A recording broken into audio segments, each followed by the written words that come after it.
Hi dears, എല്ലാവരും സുഖമായിട്ടും സേഫായിട്ടൊക്കെ ഇരിക്കുന്നതെന്ന് വിശ്വസിക്കുന്നു. അപ്പോൾ ഇന്നിവിടെ മഴയൊക്കെ ഒന്ന് കുറഞ്ഞിട്ടുണ്ട് കേട്ടോ. ഇപ്പം അത്യാവശ്യം ഒന്ന് വെയിലൊക്കെ വന്നിട്ടുണ്ട്. അപ്പോൾ ഇന്ന് നമ്മൾ ചെയ്യുന്നത് എള്ളു അവിലൊക്കെ വെച്ചിട്ട് നമുക്ക് ഹെൽത്തി ആയിട്ട് കഴിക്കാൻ വേണ്ടിയിട്ട് പറ്റുന്ന നല്ലൊരു റെസിപ്പിയാണ്. അപ്പോൾ അതിന് വേണ്ടിയിട്ട് ഞാൻ ഇവിടെ 100 ഗ്രാം അളവിലാണ് ഇപ്പോൾ എല്ലാം എടുത്തിട്ടുള്ളത്. അപ്പോൾ അതൊന്ന് നന്നായിട്ട് കഴുകി വൃത്തിയാക്കി എടുക്കുന്നുണ്ട്.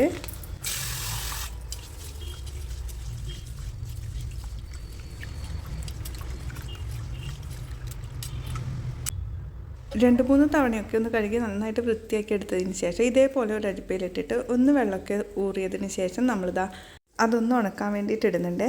അപ്പോൾ ഉപയോഗിക്കുന്ന തോർത്തൊന്നും തന്നെ ഇതേപോലെ എന്തെങ്കിലുമൊക്കെ കഴുകിയിട്ട് ഉണക്കാൻ വേണ്ടിയിട്ട് എടുക്കുന്ന തോർത്താണ് കേട്ടോ എടുത്തിട്ടുള്ളത്. അപ്പോൾ അതിലൊന്ന് ഇട്ടിട്ട് നമ്മൾ ഇതൊന്ന് ഉണക്കിയെടുക്കുന്നുണ്ട്. അതൊന്ന് ഉണങ്ങി വരുന്ന സമയത്തേക്ക് നമുക്കിതാ ഒരു ഉരുളി ചൂടാകാൻ വേണ്ടിയിട്ട് വെച്ചിട്ടുണ്ട്. അതിലേക്ക് 250 ഗ്രാം അളവിൽ അവിലാണ് കേട്ടോ ചേർത്ത് കൊടുക്കുന്നത്.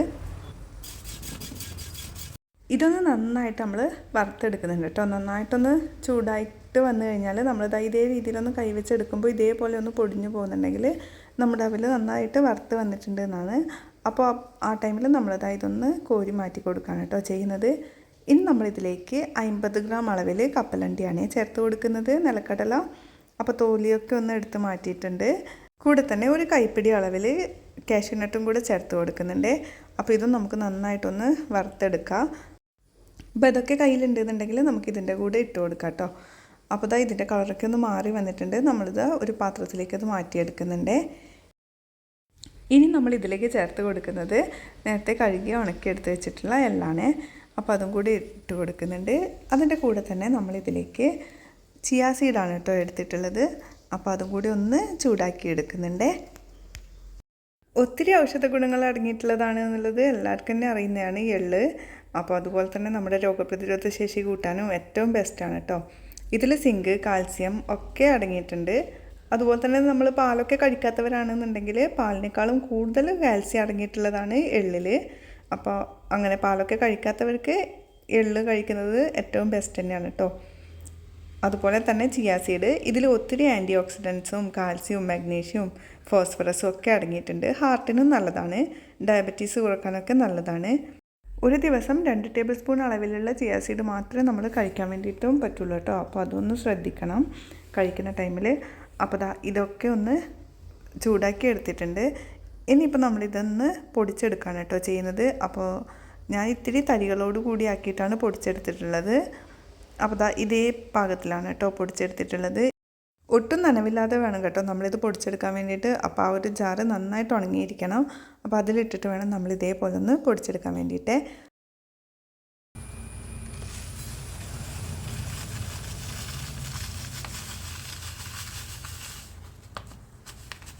ഇനി ഒരു ഉരുളി ചൂടാകാൻ വേണ്ടിയിട്ട് വെച്ചിട്ടുണ്ട്. അതിലേക്ക് ശർക്കര പൊടിയാണ് കേട്ടോ ചേർത്ത് കൊടുക്കുന്നത്.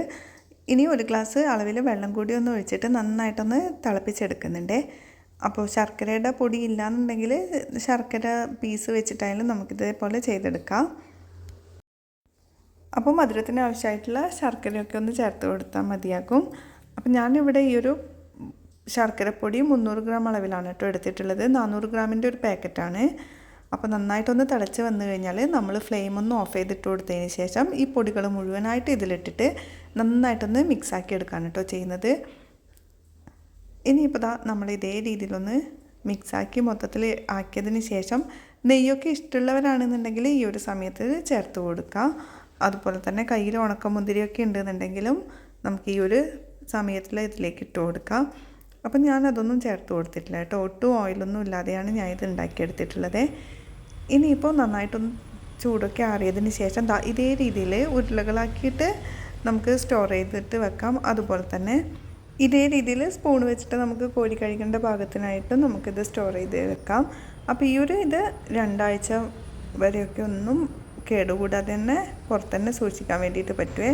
അപ്പോൾ ഇത്രയും പീസാണ് കേട്ടോ ഞാൻ ഇവിടെ ഉണ്ടാക്കി എടുത്തിട്ടുള്ളത്. ബാക്കിയുള്ള പൊടികളൊക്കെ ഞാൻ ഇതേപോലെ ഒട്ടും വെള്ളമില്ലാത്ത എയർ ടൈറ്റ് ആയിട്ടുള്ള ഒരു കണ്ടെയ്നറിലാക്കിയിട്ട് ഇതേപോലെ ഒന്ന് സ്റ്റോർ ചെയ്ത് വെച്ചിട്ടാണ് കേട്ടോ ഉള്ളത്.